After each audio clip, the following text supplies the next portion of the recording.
Parole à présent à la prophétesse Anastasie Nguesson. Elle est prophétesse, je le disais, auteure de l'ouvrage De la prostitution à la prédication. La grâce ne m'a pas condamné, on l'installe.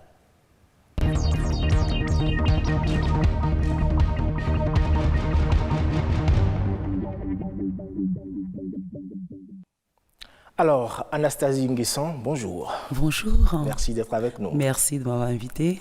Alors, votre livre De la prostitution à la prédication, la grâce ne m'a pas condamné. Pourquoi avoir décidé de parler de votre vie privée à travers un livre?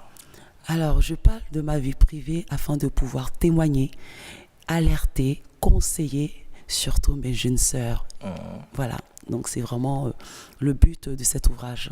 Alors, quand on entend le titre, on se dit d'office que vous avez mené peut-être une vie, on va dire, en griffe de débauche. Vous étiez peut-être une fille de mœurs légères, c'est ce que cela veut dire? Il faut savoir que déjà, quand j'étais dans cette vie, je raconte au travers de ce livre que je viens d'une famille aisée. Donc, je ne me retrouve pas dans la prostitution parce que j'ai besoin d'argent. Okay. Je me retrouve dans la prostitution parce que je suis influencée par des mauvaises personnes. Okay. Donc, je fais des mauvaises rencontres. Mais au départ, je ne me rends pas compte que ce sont des mauvaises rencontres. Ce sont des personnes que j'apprécie. Et puis, au fur et à mesure, je vais me retrouver dans ce milieu-là.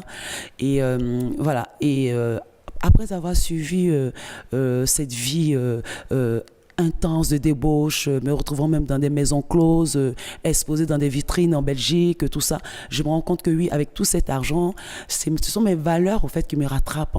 Je me rends compte que ça ne me correspond pas. Et puis c'est comme ça, je crie à Dieu et plus tard, je rencontre Jésus qui va me couvrir, rempli d'amour. Et c'est pour cela que plus tard, il en fait de moi une prédicatrice pour pouvoir aussi alerter mes jeunes sœurs, toujours.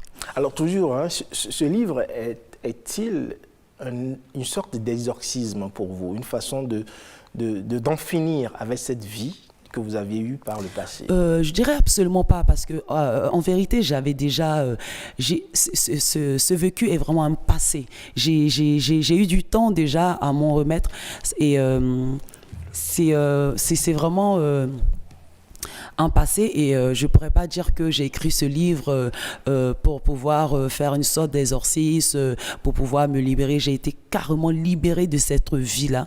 Au contraire, c'est véritablement pour témoigner, pour dire, parce que j'ai été dedans, pour signaler comment c'est dangereux, les dangers d'être dans ce milieu-là. Donc c'est plutôt pour ça que j'ai écrit ce livre, au fait. Alors vous dites que Dieu ne faisait plus partie de ma vie. Je vivais loin de lui jusqu'à cette nuit où Jésus m'a paru. C'est curieux, Jésus apparaît-il aux hommes? Oui, alors là, c'est extraordinaire. Je ne m'étais jamais rendu compte. Je ne savais même pas que c'était possible. Et voilà, cette nuit-là où je suis désespérée, je crie à Dieu. J'ai mon âme qui est vide alors que j'ai tout le matériel, tout le confort qu'on pourrait avoir. Mais je ne suis pas satisfaite au fond de l'âme, et je crie à Dieu. Et c'est comme ça que Jésus m'apparaît. Et ce Jésus qui m'apparaît, c'est un Jésus d'amour. C'est un Jésus qui me console. C'est un Jésus qui me dit « je t'aime ». Et lorsqu'il me dit « je t'aime », ce « je t'aime » a du sens. Et ça me donne un sens à ma vie. Ça me permet de réaliser pourquoi je suis dans ce monde. Je comprends que je suis importante. Je comprends que voilà, j'ai un but, au fait, et que je ne suis pas cette femme que j'aurais pu penser de moi autrefois, avant, par exemple, étant dans la prostitution. J'aurais pu penser qu'il n'y avait plus d'espoir pour moi et que tous les hommes m'avaient touchée, me sentant sale et tout ça. Mais là, avec Jésus qui m'apparaît, je me rends compte que waouh, je suis aimée. Je suis aimée de cet homme Jésus qui est vivant et qui ne me juge pas et qui ne me condamne pas et qui me donne encore de repartir à nouveau avec une nouvelle vie. Alors, est-ce à partir de ce moment-là que vous êtes devenue prophétesse? Oui, alors ça a pris vraiment, ça a pris des années. Hein. Alors il faut savoir que moi je tombe amoureuse de la Bible parce que je veux connaître Jésus au travers de la Bible et non pas au travers des religions, tout ce que j'avais entendu avant.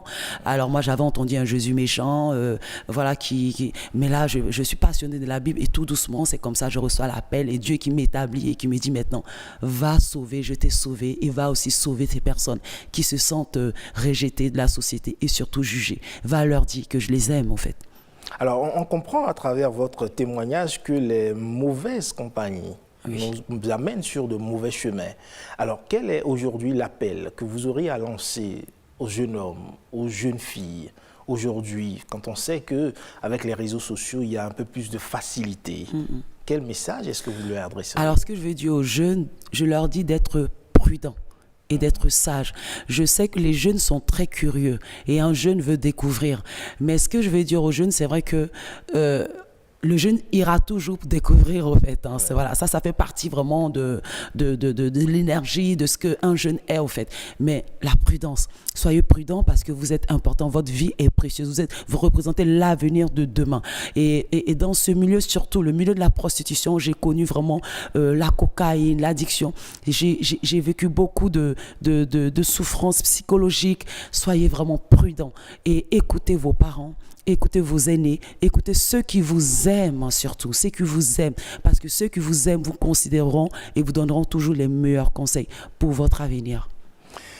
Prophétesse Anastasie Nguesson, merci. Je rappelle que vous êtes l'auteur de l'ouvrage « De la prostitution à la prédication, la grâce ne m'a pas condamné », un ouvrage disponible déjà dans les librairies à Cotonou. Merci d'être passé sur ce plateau. C'est moi qui vous remercie. Ainsi donc se referme ce 12h45 que vous pouvez retrouver sur le site de l'ORTV le 3, w.ortv.bj, ainsi que sur la page Facebook de Bénin Business 24. Merci pour votre aimable attention. À très bientôt.